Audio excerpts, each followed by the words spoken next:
Oi, gente. Eu resolvi voltar para a gente dar uma sequência no que a gente tinha falado sobre veganismo na infância e a ação dos adultos nessa questão, junto com as crianças, para auxiliar. A gente falou na primeira parte, na parte negativa, né? Aos adultos sabotadores da infância em torno da ética. E pronto, assim fica mais fácil. E claro, sempre vai ter bastante coisa ainda para a gente falar, mas eu acho que o assunto já ficou bem adiantado quando a gente fala o quanto que essa ação de sabotar a disposição das crianças para uma vida ética é uma ação muito danosa, né? Danosa como um todo, não faz sentido nenhum, não é uma coisa correta a se fazer. O mundo precisa de cuidados, a natureza está necessitando, assim, com urgência, de um equilíbrio total, e nós não vamos conseguir isso de outra forma, senão pela conscientização. E a maneira mais contundente da gente fazer essa conscientização é atingindo as crianças, que são ainda páginas limpas, livres para mudar, entusiasmadas, sem vícios. Se elas forem devidamente apoiadas e orientadas, nós temos uma boa chance de conseguir um mundo mais ético, um mundo onde a corrupção não seja uma coisa comum e a gente não precise de usar medidas duras e cerceadoras para estabelecer um mundo de harmonia. Como é que a gente pode querer harmonia se a gente precisa gritar por harmonia através de leis, através de proibições? É muito difícil, né? Estabelecer a paz através de guerras tão sangrentas. Então, é muito importante que os adultos não apenas se comprometam, mas que eles apoiem genuinamente as crianças para que elas tenham a oportunidade de cuidar de um mundo que elas vão viver, que elas vão ter que administrar e a gente sabe que isso seria mesmo salutar. Então, num outro momento, a gente volta para falar um pouco mais enfaticamente a respeito das sabotagens, porque tem muita vovó, muita titia, muita mãe, né, ou muito pai e irmãos, etc., que sabotam as crianças, não apoiam, não ajudam, criam dificuldades, criam pressões emocionais, pressões psicológicas, de modo que as crianças ficam com muita dificuldade de terem essa chance, né, essa oportunidade. E aí, como nós falamos já a respeito disso, da parte negativa disso, eu gostaria de falar da parte positiva agora, não porque eu queira promover um morde-a-sopra, não é isso, e tudo que eu disse está dito, eu sustento, assino embaixo, mas porque eu acho que é muito ruim a gente ficar só mostrando e apontando o problema e a dificuldade, sem jamais nos atermos àquilo que é positivo também, ao que é solução, ao que é possível. Então, o que acontece? Eu sou mãe de uma família vegana, eu tenho um filho ativista, e aí, assim, é muito divertido também a gente ver que dá para fazer tudo de um modo vegano, de um modo ético, de um modo amoroso, afetuoso, e introduzir isso na vida comum. E é claro que eu falo isso sempre de uma maneira muito filosófica, mas aí agora eu vou invocar o Oswaldo Montenegro, e eu acho que ele é o dono da frase, mas se ele tiver parafraseado alguém, eu vou parafraseá-lo. Que a minha loucura seja perdoada, porque metade de mim é amor e a outra metade também. O mini vegano tá aqui do meu lado com vem cá. Ó, esse aqui é o Batman, que eles querem chamar de Ronnie. Um gatinho que eles encontraram no colégio, que estava lá descartado, abandonado. E aí eu estava no meio do dia e eles me ligaram pedindo para trazer o gatinho, que a gente precisava cuidar, porque não tinha quem ia ficar, e ele ia ficar lá, a mãezinha dele sumiu, e ele é bebê ainda, ele mama. Claro que é difícil, gente, é difícil, porque toda hora a gente resgata mais um animalzinho, vai levar ele, acomoda ele na caminha, por favor, deixa ele na caminha dele. Mas a gente, o que eu vou fazer? Eu vou dizer para o meu filho, que é ativista, que é um conscientizador, que é adepto da ética na prática, para ele não trazer porque nós não podemos? Não, a gente vai apoiando. E é fácil? Claro que não. Nós já temos no nosso mini santuário aqui mais de 20 animais e isso demanda tempo, demanda energia, demanda recursos financeiros que muitas vezes a gente também não tem. Mas qual é o papel do adulto? É tentar colocar nas crianças a coerência para que ele se sinta apoiado, para que ele se sinta confiante no mundo que a gente botou eles para viver. Isso é uma responsabilidade dos adultos, né? Nós colocamos as crianças no mundo, a gente insistiu em ter filhos, né? Num mundo que já tem para lá de 8 bilhões de pessoas. E aí agora, qual é o mínimo da nossa obrigação? É apoiar essas crianças para que elas se sintam confiantes de que elas podem mudar.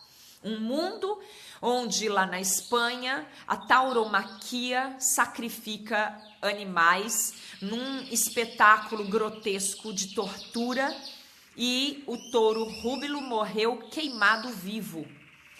Nós, a despeito de toda a nossa tristeza, de nossa indignação e infelicidade, mais um que a gente não conseguiu salvar, mais um que sob protestos e tudo mais foi morto, assassinado da maneira mais cruel. Agora digam para mim, é possível a gente permitir que isso siga? Dizer para as nossas crianças que isso é cultura? É condená-los a uma cultura que eles não querem. As crianças não querem. Se alguns parecem que não se importam, é porque provavelmente os pais não estão dando para eles segurança suficiente para eles serem. Esse é o nosso papel. Arranjar comida alternativa, roupa alternativa, lazer alternativo, cultura alternativa é o nosso papel. Eles não têm que chegar aqui e a gente falar, você não pode beber leite, se ele tem alergia à lactose, a gente não dá um jeito? A gente não encontra um jeito de dar para eles um leite vegetal? Se o seu filho nasce celíaco, você não vai dar um jeito de substituir o glúten por alguma substância, algum outro nutriente, algum outro alimento que ele possa fazer uso sem morrer? E qual a diferença entre cuidar da vida do seu filho e da vida de todos os outros filhos? E se é uma questão de saúde para todos os seres? Cuidar da saúde emocional e da sensibilidade do seu filho não é importante? É muito importante. E as pessoas me perguntam, mas Nana, o que eu faço? Então, na primeira parte, no vídeo anterior, eu falei sobre os pais que sabotam, sobre os pais que só querem educar os filhos para serem pessoas insensíveis e que ficam tentando demover a criança que quer ser vegana para ela comer coisa escondida, como se ele não tivesse direito a escolher um mundo melhor. Agora nós vamos falar sobre as mães que querem ajudar os seus filhos, né? Eu falo mais mães, tá? Mas se tiver pai também que se sinta na mesma situação, por favor, sirva-se da nossa conversa. Eu estou falando com adultos que querem educar as crianças e que enfrentam obstáculos e dificuldades. E, inclusive, dificuldades de ordem prática, de ordem prosaica. E a gente pode dar um jeito. Então, para Camila Barbosa, especialmente, que pediu que mandou um recado, e para todas as mãezinhas queridas que estão aí querendo... Eu vou falar com essas mães. Eu tô rindo porque a Tati perguntou, dizendo que tá ouvindo barulho de pássaro o tempo todo aí, de onde vem. Daqui mesmo, de onde a gente resgata. A Bentinho é a Bentivi, e ela tá aqui, solta. À noite a gente coloca todos em gaiolinhas para eles ficarem acomodados e protegidos. Depois, num outro vídeo, eu vou falar sobre resgate animal e eu vou começar com resgate de pássaros, que é um dos resgates mais delicados, porque ele vai contra a nossa proposta de liberdade, ou pelo menos muito parcial, porque a gente não pode pegar pássaros de asa quebrada, de biquinho quebrado, de perninha fraturada, ou que nasceram em cativeiro e largar eles no mundo, porque eles não têm como sobreviver. Se eles forem para uma natureza que nem existe, eles não têm força muscular para fazer longos voos, e eles precisam de duas coisas que eles perdem quando nascem ou permanecem muito tempo em cativeiro. Uma é a capacidade de se proteger, de se abrigar e de se proteger das intempéries e também de animais predadores, né? E a outra é de conseguir o próprio alimento. Uma porque não tem natureza com provisão suficiente para eles procurarem o próprio alimento. E outra é porque eles não têm mesmo esse instinto. Quando eles nascem em cativeiro, às vezes de gerações e gerações, como é o caso dos pequenos canários dos periquitos australianos, que são considerados aves ornamentais, como se na natureza existisse uma categoria que dissesse que a ave nasceu para ornamentar a vida de um humano. É contra isso que nós lutamos, contra esse absurdo de colocar o animal numa condição em que ele é chamado de adorno, né? Mas quando isso acontece, nós que temos a obrigação hoje, o compromisso hoje de lutar por liberdade, nós não vamos deixar os animais morrerem, porque já teve muita gente que achou lindo falar, eu vou abrir a gaiola do pássaro e deixar ele ser livre. Ele voou e foi de encontro ao muro, poft, morreu imediatamente. Outro cai na boca de cachorro, de gato, ou eles gostam muito de banho. Todo pássaro, toda ave gosta de banho, então eles tomam banho na sarjeta ali, não conseguem alçar voo porque ficam pesados e eles não têm mais as características que os defende, e aí eles viram presa, eles são atropelados, eles batem em carro, enfim. E aí nós que temos um compromisso com a luta abolicionista, que abominamos gaiola, eu tenho inclusive gaiolas cheias de flores, porque são símbolos importantes, eu não posso deixar esses pássaros morrerem só porque eu quero que as próximas gerações nasçam com condições de ficar livre. Né? Então, quando a gente resgata, a gente tenta reintroduzir a natureza, quando é o caso de alguns silvestres, e quando é o caso dessas aves que foram criadas em cativeiro ou que passaram um longo tempo em cativeiro, a gente tenta fazer o máximo que pode, que é. Bentinho vive livre aqui, ela vive soltinha, ó lá, tá vendo? Só que aí quando a gente sai ou quando a gente vai dormir, a gente não pode deixá-los soltos porque eles se machucam, porque no escuro eles não sabem se localizar, né? E aí às vezes eles podem tomar um susto por alguma coisa, eles podem voar e cair e eles batem o peito e é onde fica um saco aéreo que eles têm, eles podem ter hemorragia interna. Então eu vou falar sobre tudo isso num outro vídeo detalhadamente para a gente poder saber como é que acontece isso dos pássaros resgatados e outros animais também. Agora, inclusive, algumas gaiolas já estão cobertas porque já é hora de passarinho dormir, a gente tem que respeitar a natureza dele. Mas então vamos voltar à questão das mães que me pedem a orientação para educar crianças dentro do veganismo. A maioria enfrenta o primeiro problema da primeira infância com as crianças, que é a questão do leite. Então, até a gente conseguir falar detalhadamente de tudo, a gente demanda muito tempo. Uma das questões que eu evito falar tecnicamente sobre isso é porque nós temos parceiros maravilhosos, autorizados a falar sobre esse aspecto, que são médicos, nutrólogos, ou no caso, por exemplo, da doutora Amaranta Ribas, da doutora Fernanda de Luca, da doutora Laura Ohana, Silvia Ohana, são pessoas com conhecimento científico, médico, porque são médicas, nutrólogas, pediatras, mães e veganas. Então, essas parceiras que estão no Facebook, podem procurá-las, elas dão orientações maravilhosas, seguras, competentes acerca desse assunto, sem cometer nenhum erro que eu possivelmente possa cometer. Eu tenho alguns conhecimentos científicos, eu frequentei a faculdade de biomedicina, eu fiz medicina tradicional chinesa e sou terapeuta alimentar, mas eu não exerço isso como profissão há muitos anos. Então, assim, eu optei pela arte e acabei me dedicando tanto a isso que esse assunto não é o meu melhor caminho. Então, eu sempre falo, consultem essas médicas que são mulheres para lá de poderosas e têm condições de dar essa orientação toda. Mas, dentro do conhecimento que eu tenho e especialmente a orientação que eu tenho por ter filhos veganos, eu posso dizer para vocês, pautem em alguns pontos específicos que fica mais fácil. Entender que o leite é um alimento altamente inflamatório, um alimento tóxico, que vem cheio de...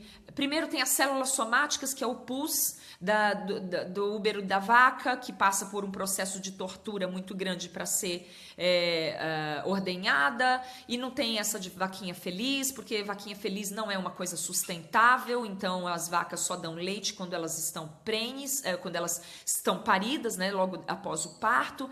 E não dá para ter uma vaquinha feliz a cada 9 meses na sua casa, e se ela dá o bezerrinho macho, faz o quê?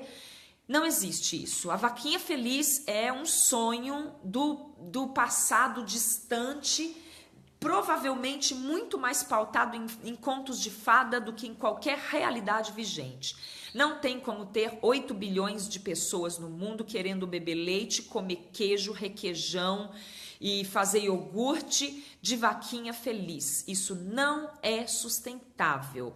Nós temos cidades, metrópoles, grandes centros urbanos que parecem um paliteiro de tantos prédios onde não cabe nenhuma vaquinha feliz. Como é que as pessoas no campo... Eu sou do campo, tá, hoje. Mas assim, como é que a gente vai ter uma vaquinha realmente feliz dando leite para suprir essa demanda toda? Não tem. Ah, mas o meu vô tem uma vaquinha feliz. Posso beber o leite dele? Bom, se a vaquinha do seu vô é realmente feliz, ela dá o leite dela para o filho dela. Ela ficou 9 meses gestando e ela pariu com dor de parto e tudo mais, um bebê que precisa daquela quantidade de leite porque a natureza dela programou ela para dar o leite para o bezerro dela. Então, se ela pariu esse bebê, para ela ser feliz, ela precisa ter como dar esse leite para o bebê dela. Eu moro aqui no interior, quando chove tem noites que eu não consigo dormir ouvindo uma vaca mugindo, triste, lúgubre. E aí eu fui uma vez sair desabalada aqui, fui olhar, uma vaquinha que fica num descampado com uma corrente em torno do chifre. O bezerro dela provavelmente foi vendido para virar carne de vitelo e ela fica com o peito lotado de leite, uivando, chorando à noite.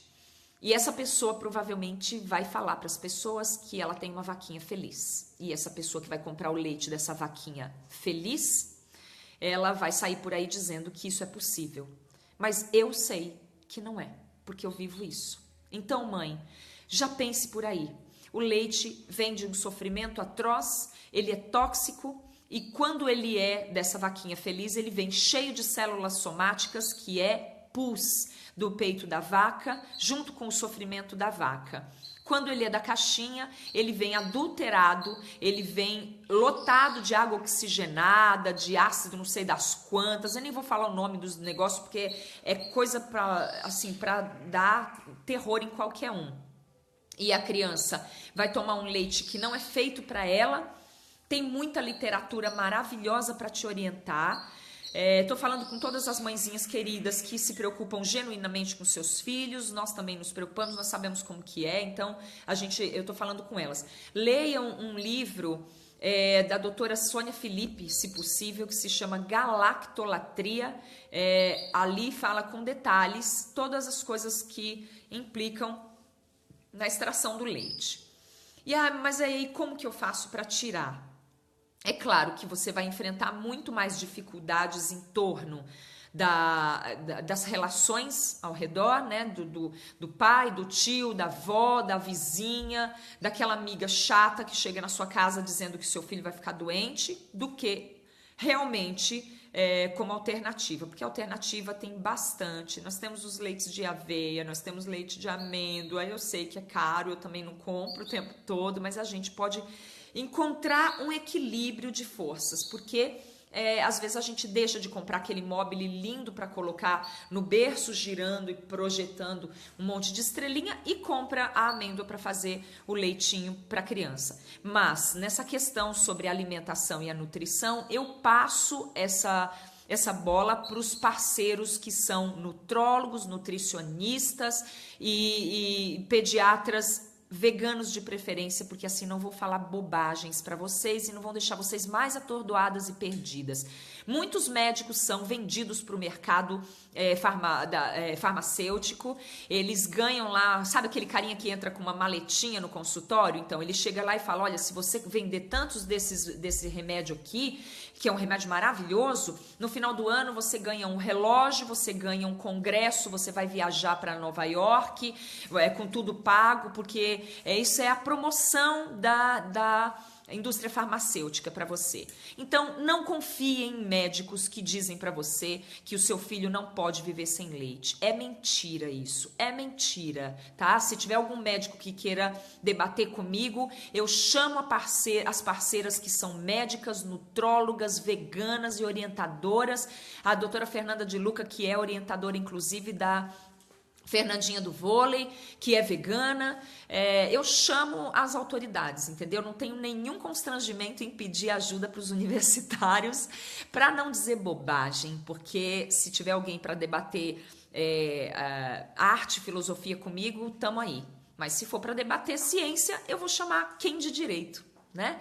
Então é isso, mamãezinhas, não acreditem em médicos que falam que o seu filho não pode viver sem carne, ele está mentindo, ele está vendido para o mercado farmacêutico, ou então ele está na ignorância mesmo, porque não é porque é médico, se forma em medicina que vira Deus, não, tá? A gente se forma e continua precisando estudar muito, especialmente estudar o amor, para poder não falar bobagem, para não falar besteira e não desorientar os outros. Quando a gente ganha um diploma, a gente ganha capacitação em algumas coisas, mas a gente não necessariamente ganha sabedoria. Sabedoria é uma coisa que a gente busca todo dia, quando a gente acorda e resolve ler lá o coleguinha da filosofia, né, que fala em ética, para a gente estudar, e é difícil, viu? Acabei de pedir lá um socorro para o meu amigo que é poeta e é filósofo, Evandro Maciel, que me dá uma força, e eu falo, amigo, me socorre, porque tem umas coisas aqui que eu não estou conseguindo compreender, e eu preciso compreender se eu quiser transmitir para as pessoas que estão pedindo orientação para mim. Mas é isso que a gente adquire conhecimento e sabedoria estudando todo dia, não é quando a gente se forma, tá? A gente vai fazendo, vai estudando e cada vez vai descobrindo que precisa estudar mais. É isso que a gente mais descobre quanto mais estuda. Então, olha só, eu queria pedir para as mães que tiverem alguma dúvida, que quiserem colocar aí agora, eu vou tentar ler para a gente falar sobre as dúvidas mais frequentes. Os meus filhos se alimentam, têm uma alimentação vegana e agora a gente está tentando fazer uma outra transição, que é um passinho à frente. Inspirados pelo parceiro Eduardo Coraça, uma pessoa fantástica em termos de conhecimento alimentar, terminando agora a faculdade de nutrição, mas uma pessoa que já tem uma experiência para lá de boa nesse setor. E então agora, inspirados por essa pessoa incrível, que eu tive o prazer de conhecer e de palestrar junto, inclusive, nós estamos dando mais um passinho agora dentro da alimentação vegana, que é a alimentação mais saudável.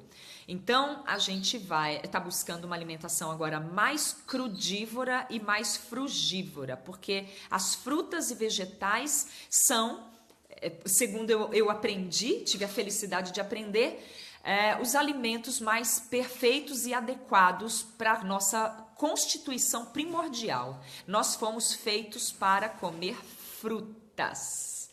E a fruta ainda tem mais uma vantagem. Para aquelas pessoas que alegam que a alface também sente dor, Eu tenho uma notícia maravilhosa para os veganos. As frutas não sentem dor.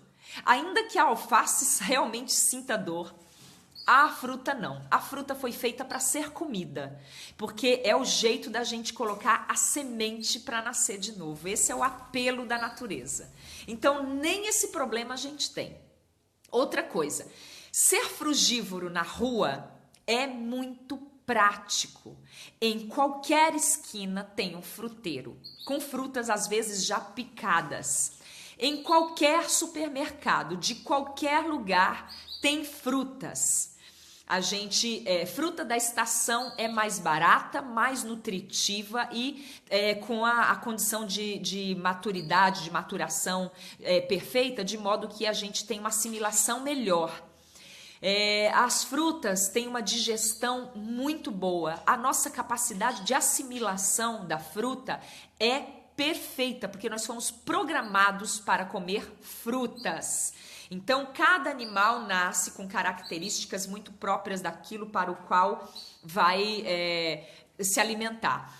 Para informação geral, isso aqui não pode ser considerado um canino para comer carne, por favor. Isso daqui é uma vergonha. Isso aqui não dá nem para rasgar um bolinho de chuva da titia. Então, nós fomos feitos para comer frutas. Se a gente se alimenta de fruta, acabaram os nossos problemas. Tem água, tem açúcar, tem toda a glicose que a gente precisa tá ali em forma de frutose. Tem sais minerais, tem cálcio, tem tudo que a gente precisa nas frutas e em alguns bons vegetais. Quando a gente vai para a rua, mas o que o meu filho vai comer? Leve salada de fruta, leve fruta, é fácil de descascar, é fácil de comer em qualquer lugar, não é fedido, não apodrece deixando aquele resquício gorduroso. É maravilhoso, uma saída espetacular. Então, a gente já está começando a implementar isso. Eu não estou proibindo as crianças de comerem os bolinhos ou qualquer coisa que eles gostem, se bem que os meus filhos, eles nunca foram do açúcar, eles não adoçam nem limonada. Então, eu passo por menos dificuldade. Mas eu estou aqui para falar com mães que passam dificuldades. Eu não vou falar pensando que todo mundo tem um mini vegano em casa. Eu vou falar com mães que podem não ter mini veganos em casa, crianças resistentes à ingesta de frutas e vegetais. Vamos tentar procurar os grandes parceiros que têm orientações ótimas para dar. Então, eu já indico de cara a Vivian Arruda. Ela está nos meus contatos de amigos do Facebook. Procurem essa moça. Ela dá cada workshop que dá desespero de não estar lá. Falando de alimentação viva, que é crudivorismo. Então, dá para fazer torta? Dá. Dá para fazer mousse? Dá para fazer mousse. Dá para fazer cheesecake vegano, crudívoro? Dá para fazer cheesecake vegano e crudívoro. Ah, mas é muito caro? Olha, eu acho que não. Porque quando a gente vai na feira, especialmente pegando umas xepazinha, eu adoro xepa. Pega aquela parte da feira que já está meio no fim, você pega frutas ótimas, com preços ótimos, acondiciona na geladeira de uma maneira adequada, saquinhos plásticos sem ar, tem como programar a alimentação da semana. Fome e desnutrição não dá para passar, só se quiser. Dá um pouco mais de trabalho até você repaginar os seus hábitos. Mas a cozinha fica mais limpa, nada fede a carniça, o lixo não fede a carniça. Nós aqui produzimos um cesto de lixo a cada 3 semanas. 2 semanas e pouco tem um cesto de lixo. Nosso lixo é quase zero, porque a gente não consome demais, a gente não gosta de coisas embaladas, super industrializadas, e é muito prático. Alguém está me perguntando o que mais. Eu queria acompanhar melhor as pessoas que estão pedindo o nome da minha amiga.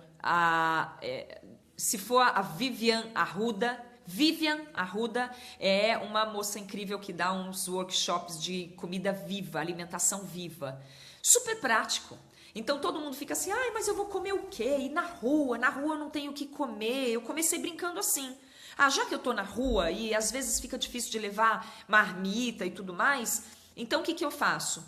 eu levo fruta ou compro fruta na rua, porque qualquer supermercado, quitandinha, vendinha, tem fruta.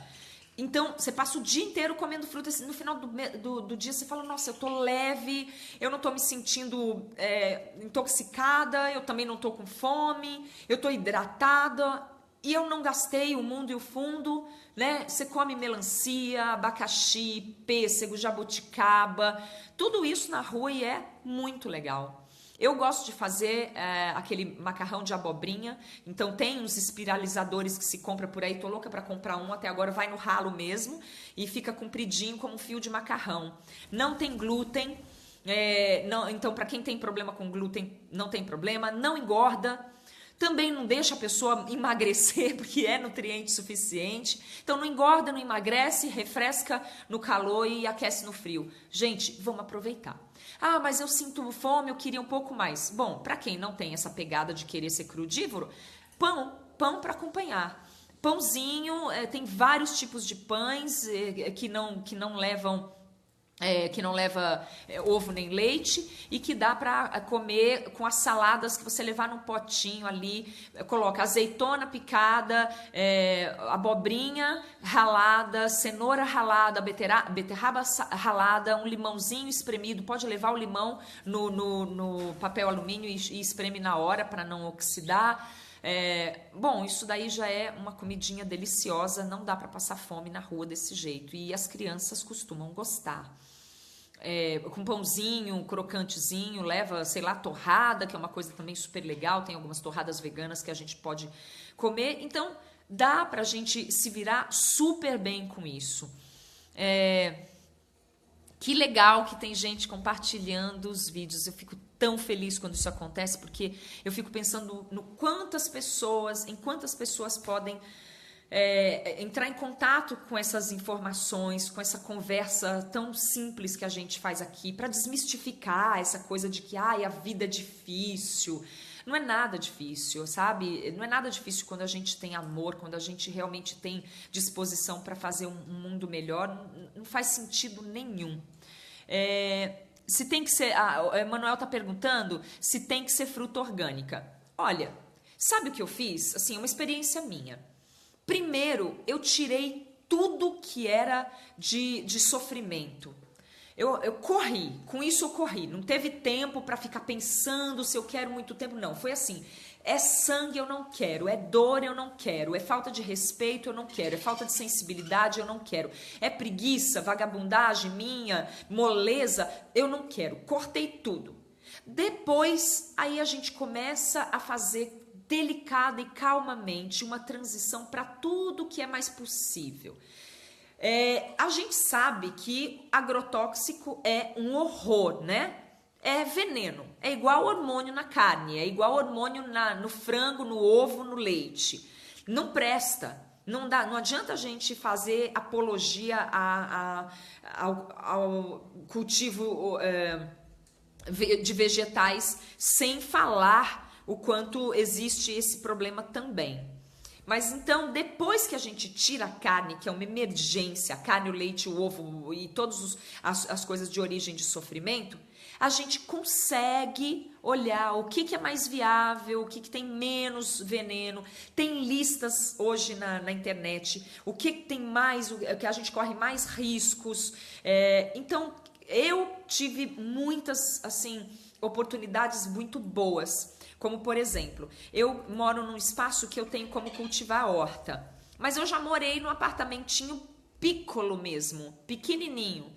E tem muita horta que a gente pode fazer no espaço da varanda, na janela da cozinha. E é para plantar o que, principalmente? A gente não vai conseguir plantar um abacateiro ali, né? Mas abacateiro quase não tem agrotóxico. O que tem agrotóxico são as hortaliças, né? Porque elas são muito procuradas pelos bichinhos e o pessoal quer fazer muito para vender muito, para estragar muito também, né? Porque a gente paga aquele pé de alface que é desperdiçado, que é jogado fora, a gente paga ele também.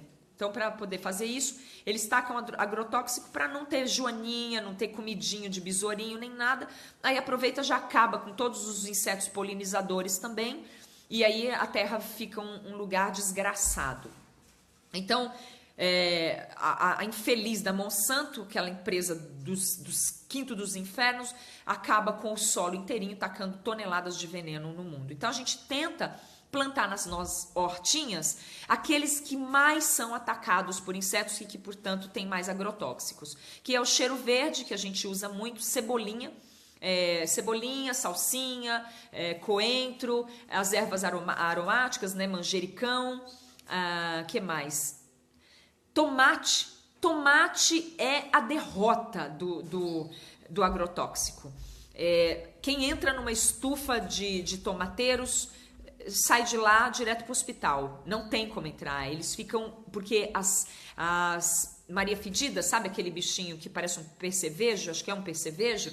Ela adora tomate. Então, eles querem acabar com os percevejos e aí taca veneno e as pessoas comem aquele tomate lindo, brilhante, totalmente venenoso. Eu aqui divido os meus tomates com as Marias Fedidas, super feliz, não tem problema nenhum. Elas comem uns, eu como os outros, porque elas não dão conta de comer todos. E eu não ponho nada.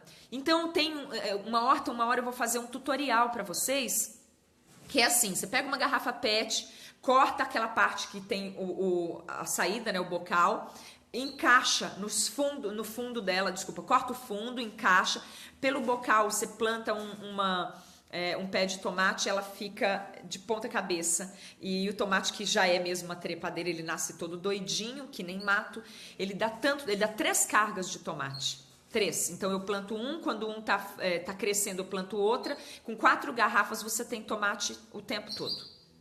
Talvez não para fazer molho, né, que aí aí precisa de um pouco mais de espaço, mas para comer ensalada e tem à vontade. Então, uma hora eu faço um tutorial para dar umas dicas para vocês a respeito de cultivar algumas coisas em casa mesmo. Agora, quando não tem a gente vai indo de mesmo. Frutas da estação normalmente têm menos agrotóxico, porque elas não estão ali encruadas, né, numa colheita antinatural. Hortaliças do tipo rúcula, né? Tem algumas específicas, podem procurar na internet que tem um monte de dica. E tem também os orgânicos que a gente pode acessar. A gente desperdiça muita comida, essa que é a verdade. Então, quando a comida tá barata, a gente compra, larga na geladeira, depois vai olhar, aí apodreceu aquela selga, não fiz nada, não deu tempo, não tenho hábito, não tô acostumado, é mais fácil comprar um salgadinho dentro de uma embalagem aluminizada, caro pra caramba, tóxico, lixo de comida, não dá nem para chamar de comida, aquele lixo, mas todo mundo está fazendo, ninguém está criticando, é mais prático. Mas se a gente aprender a mudar o hábito da gente, depois de 6 meses de mudança de hábito, tudo começa a dar certo e aí você fala, por que eu não comecei a fazer isso antes? Então, para as mães eu falo isso. Vão acostumando as crianças a cultivar junto, a plantar o vasinho de manjericão para colocar no molho, no seu tomate, no seu macarrão. Eu estou fazendo boas transições agora, eu estou evitando glúten, então a gente compra um macarrão de arroz, mas a gente está tentando fazer mais alimentação com frutas e vegetais mesmo, porque é muito prático, é muito leve, é muito saboroso e a gente vai se acostumando. Dá para fazer aquelas barrinhas de amendoim, castanha, aveia, açúcar de coco, açúcar mascavo e tudo mais. Dá para fazer muito legal também. Tem receita na internet, procurem, deem uma olhadinha. Então dá para levar barrinha para o colégio, dá para levar barrinha para a rua, para não ficar na mão. Porque a proposta da gente não é trocar a vida dos animais pela da gente, é manter a vida de todo mundo em harmonia, né? Das crianças poderem ir para o colégio, poderem ir para as festinhas e levarem a comida delas. Depois de um tempo, isso não tem mistério nenhum. Eles são chamados, meus filhos são chamados às vezes para ir em festinha de amigos e aí eu falo, ok. Aí ele já fala, mãe, você prepara aquele meu hambúrguer de feijão lá? A gente agora está diminuindo a ingesta de grãos e substituindo por ingesta de frutas e vegetais, como eu falei. Mas eles ainda querem o hamburguinho deles de grão de bico, de feijão. Eu já faço para eles e para os amigos, porque eu sei que os amigos querem. Quando é para o colégio, eu já mando assado ou fritinho. E embora agora a gente evite a fritura, Mas quando vai para alguma festa de amigo que vai demorar horas e tudo mais, eu mando a massinha pronta. Bate o liquidificador, o grão de bico, ou a lentilha, ou a ervilha, ou o feijão, com temperos, cru, né, demolhado, e manda a massinha. Chega lá, eles põem na chapa lá, e aquece, frita, e bota no pãozinho, e faz os hambúrgueres veganos dele, e os amigos comem também. Não tem mistério. Não é nada demais. Aliás, se a banana e a laranja precisam ser orgânicas, a laranja é bem menos problemática. A banana tem um problema que eu sei que é assim, as bananas amadurecidas à força, que se diz assim que não são orgânicas, né? Em alguns lugares eles amadurecem com uma substância que vem dos mariscos. Olha que loucura. Mas olha, gente, eu vou falar uma coisa para vocês. Daqui a algum tempo, a gente espera poder falar sobre intervenções positivas na natureza. O Animadruga uma vez me colocou um aspecto, quando eu estava falando de não interferir na natureza.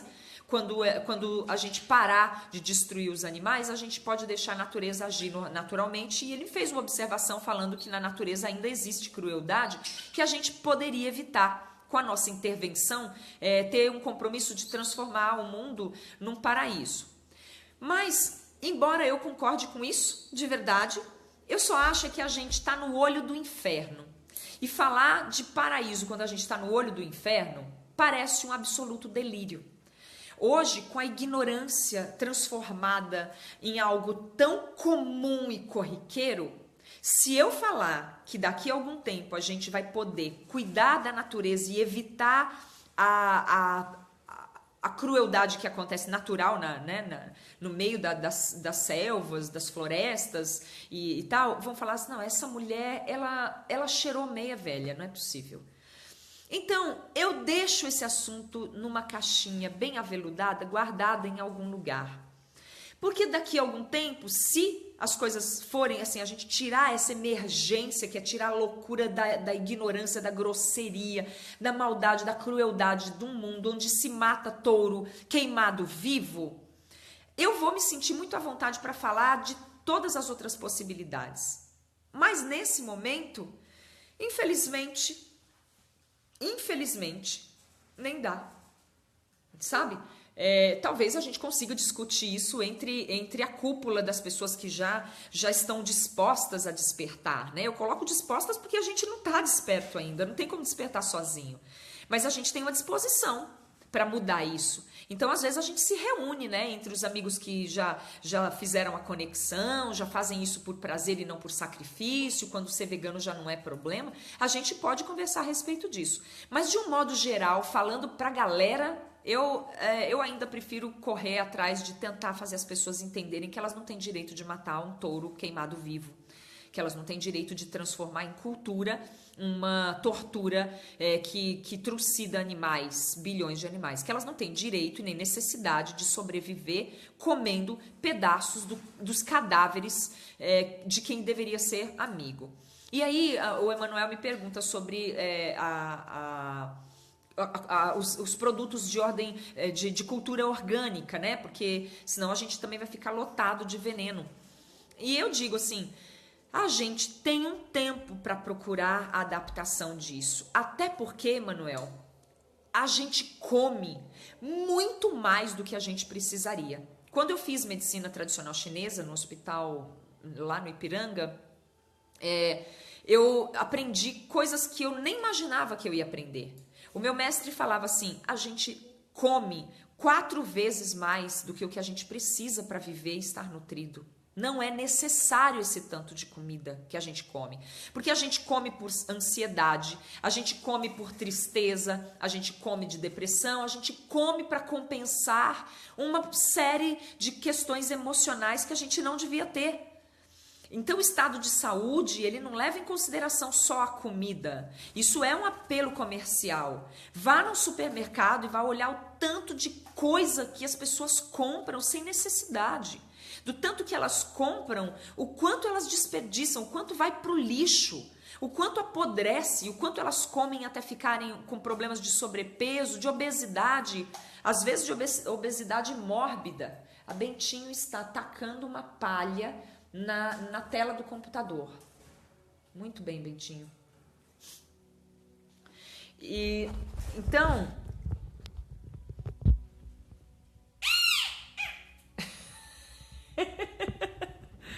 é mole isso? Vamos parar? Obedeceu. Entendem isso? Então, não é necessário esse tanto de comida que a gente compra, que a gente come. Se a gente falar assim, então eu bebo 1 litro de leite de vaca por dia, fora o fato de que você vai estar tomando cálcio demais, magnésio de menos, gordura demais, que você não tem como dar conta, lactose, que é um açúcar que a gente não tem como quebrar, tóxico, cheio de pus, cheio de sangue, cheio de tudo, fora tudo isso, a gente não precisa dessa quantidade de leite. Então, se a gente tomar 250 ml de um leite vegetal, que tem receitas 1000 na internet, a gente já vai ter suprimento suficiente e a gente consegue dar conta de não se intoxicar e não falar assim, mas é porque o leite de amêndoa é muito caro, o leite de... que mais que é muito caro?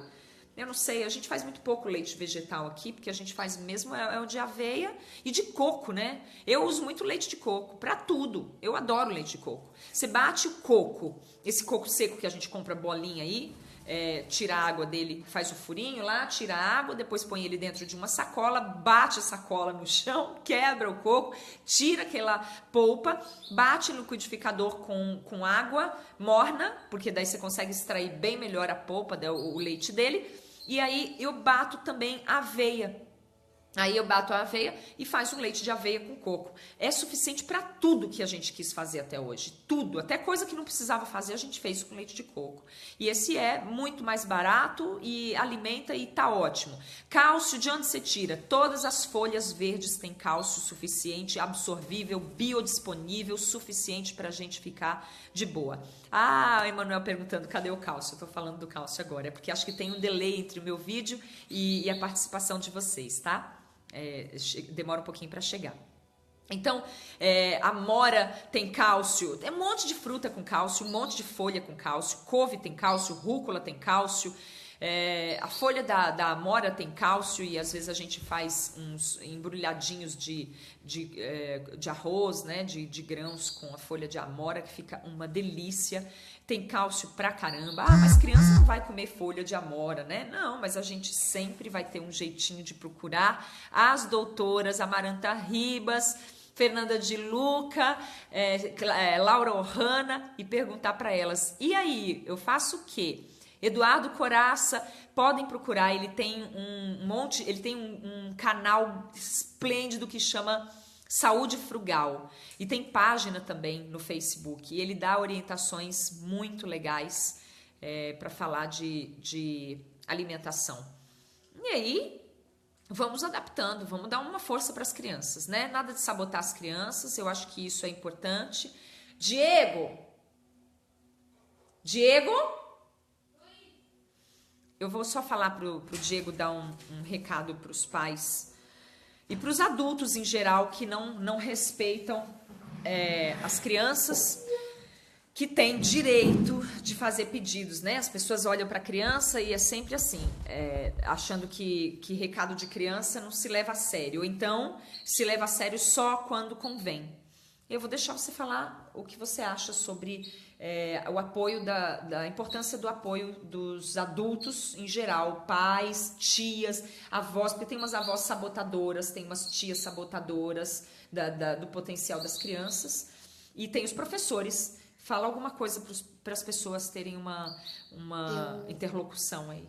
Bom, eu acho muito triste porque desde criança a gente aprende que os pais, os familiares em geral, são as pessoas que a gente tem que confiar e que qualquer opção que a gente tenha, eles vão apoiar, vão ajudar a gente, mas na verdade com esses atos eu acho que eles estão fazendo isso, na verdade estão fazendo o contrário, né?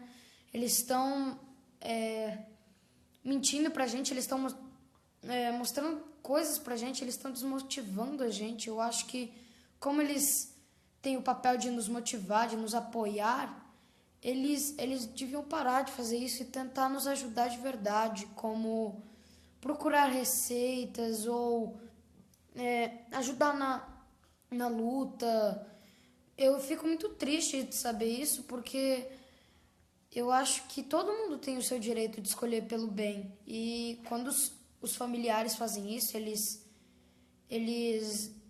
desapoiam isso, né? Eu acho que eles estão preferindo o pior pra gente. E como que você acha que as crianças se sentem quando elas têm uma mãe falando para elas que elas precisam, que se elas não comerem, elas...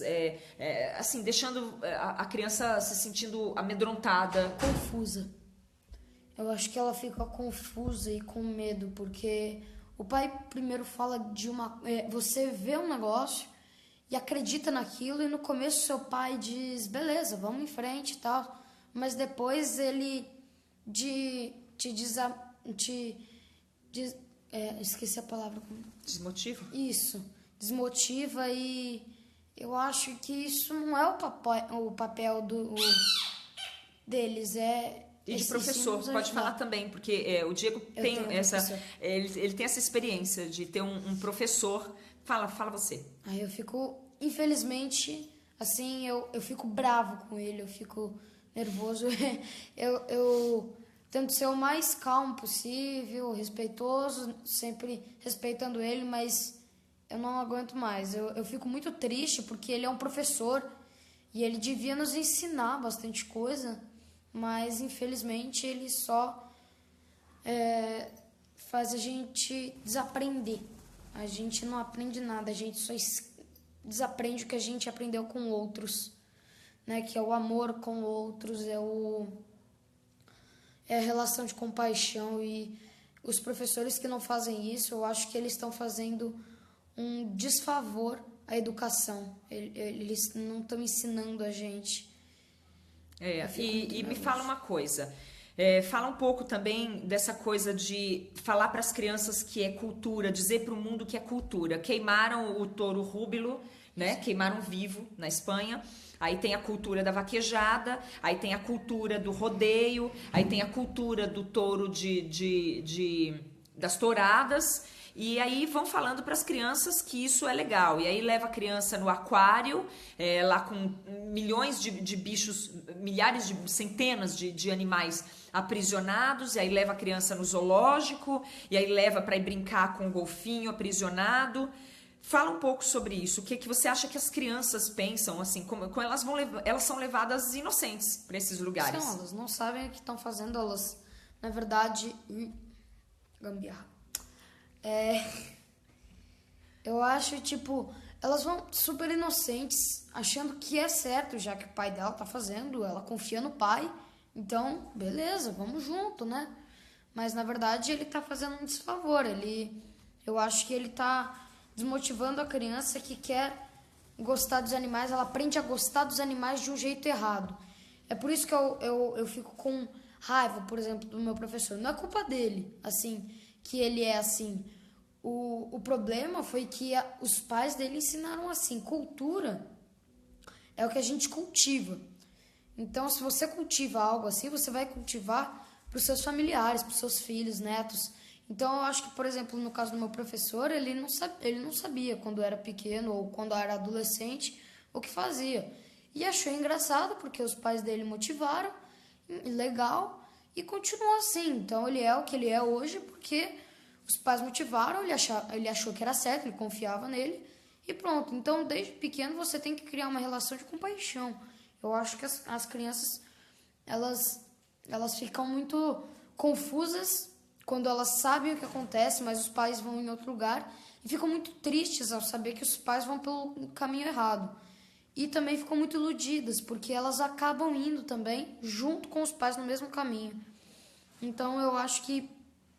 Diego, fala assim, dá para você aprender a respeitar os animais se os teus pais ou os teus parentes, os adultos que você confia, te dizem que você precisa comer, que você pode se divertir às custas dele? Não. Não. Ela resumiu o que eu falei. Essa bocejada, acho que pediu para ir para a cama, hein? Então, pois é que a gente conversa bastante sobre isso. Conversar aqui em casa é muito legal. E eu fico imaginando como que deve ser para as crianças que não têm isso. Deve ser desesperador, porque eles estão recebendo uma mensagem de falta de confiança. Eles têm, como o Diego falou, eles confiam nos adultos, acham que os adultos vão dar o melhor para eles, os adultos vivem dizendo que sabem escolher o que é melhor para eles, e aí, de repente, aquele adulto que deu um bichinho para ele brincar, ele ensina a criança a fazer uso desse animal como se esse animal não tivesse sentimento, não tivesse direito a nada, a nenhum respeito.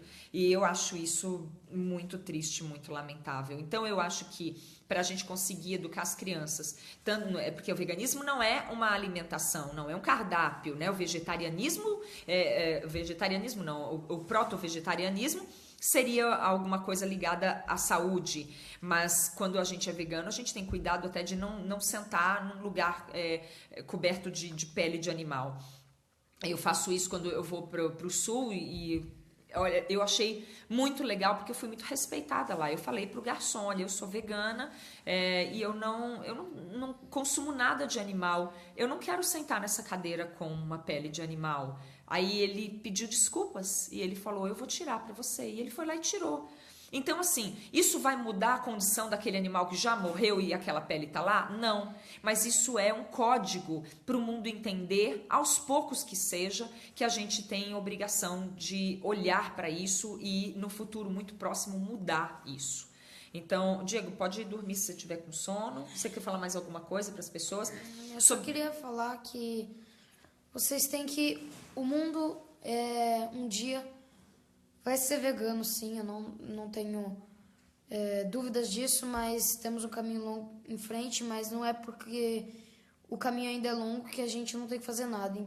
Tem muitas coisas que a gente pode usar a favor do veganismo, já tem milhares de receitas, tem tudo que você pode ter para virar vegano, não há nenhum obstáculo. Então eu peço que você se apoie nisso e não ensine errado para o seu filho, também não seja o seu filho. Não seja guiado pelos ensinos errados de seus familiares. Então eu acho que o mundo é de todos e não há um motivo para não ser. Então eu peço a vocês que entrem na luta com o máximo de força possível e compartilhem isso, porque é importante. Boa noite, gente. Vai dormir. Tchau, mãe. Tchau, filho. Venha bem. Então é isso. Tentar fazer com que... Não é porque a gente não tem hoje uma perspectiva imediata de conseguir conquistar que a gente vai desistir. Acho que tem muita coisa para a gente fazer. Vamos tocar para frente. Maria Aparecida, obrigada pela participação. Muito obrigada por vocês estarem por perto e compartilharem esses vídeos, essas nossas conversas, porque, bom, o caminho já é o que a gente quer achar, né? Se a gente ficar acreditando que, porque tá longe, porque é difícil, porque não tem, a gente não faz a parte da gente. E as coisas que mudaram até hoje, mudaram porque alguém acreditou. Então é isso. Sandrinha...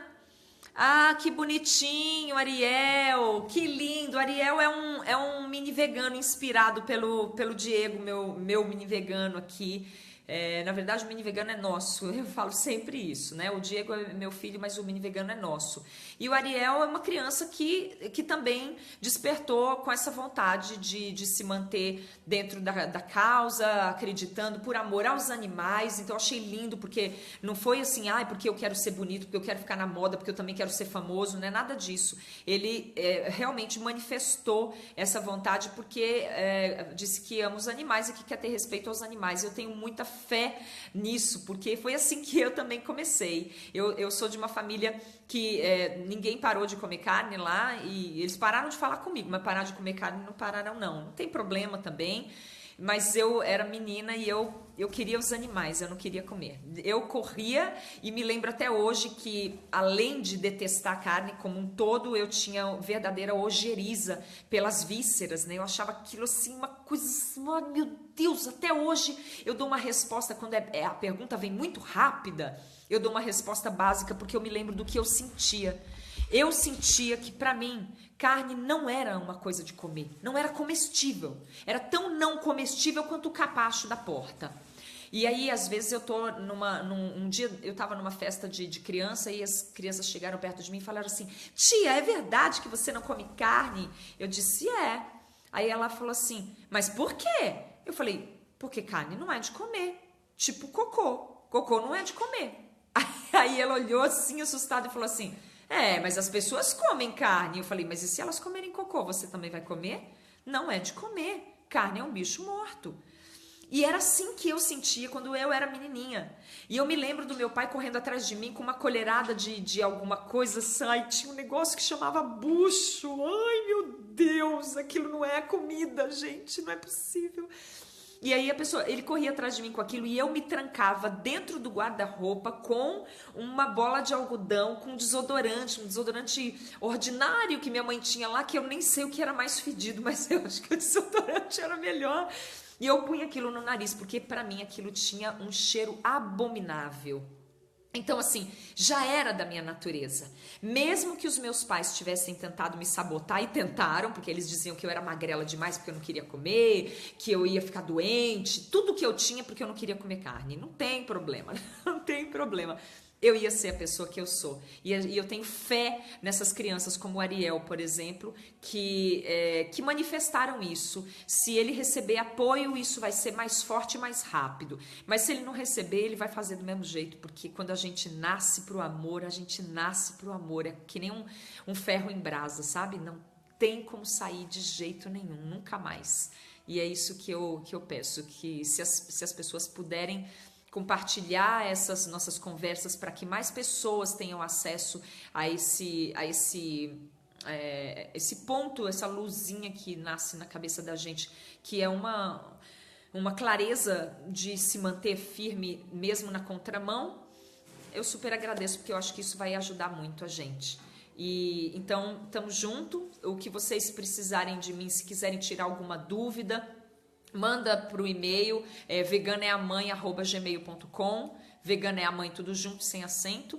E tem o nanica.lacerda@gmail.com. Pode me mandar e-mail também, eu respondo o e-mail de todas as mães que às vezes ficam meio reticentes. A preocupação principal da mãe normalmente é em razão da saúde, mas eu posso assegurar que os meus filhos são bem saudáveis, praticam esporte, têm uma vida normal e a gente sente também muito prazer, muita alegria, não tem problema nenhum, é perfeitamente possível. A outra questão é com a questão social, convívio. Aí eu volto a repetir o que eu tinha dito no vídeo anterior. Não acho que seja nem um pouco necessário fazer nenhum discurso violento. As crianças não precisam de discursos violentos. Na verdade, ninguém precisa, mas as crianças precisam menos ainda. De nenhuma rispidez. E eu não acho que as crianças precisem assistir terráqueos. Eu acho que isso daí é para os adultos que precisam se conscientizar. Adulto conscientizado tá de alta também. Também não acho que é necessário ficar se massacrando com uma dor muito forte. Mas a gente precisa ter um posicionamento firme. Firmeza não é violência. Firmeza é convicção.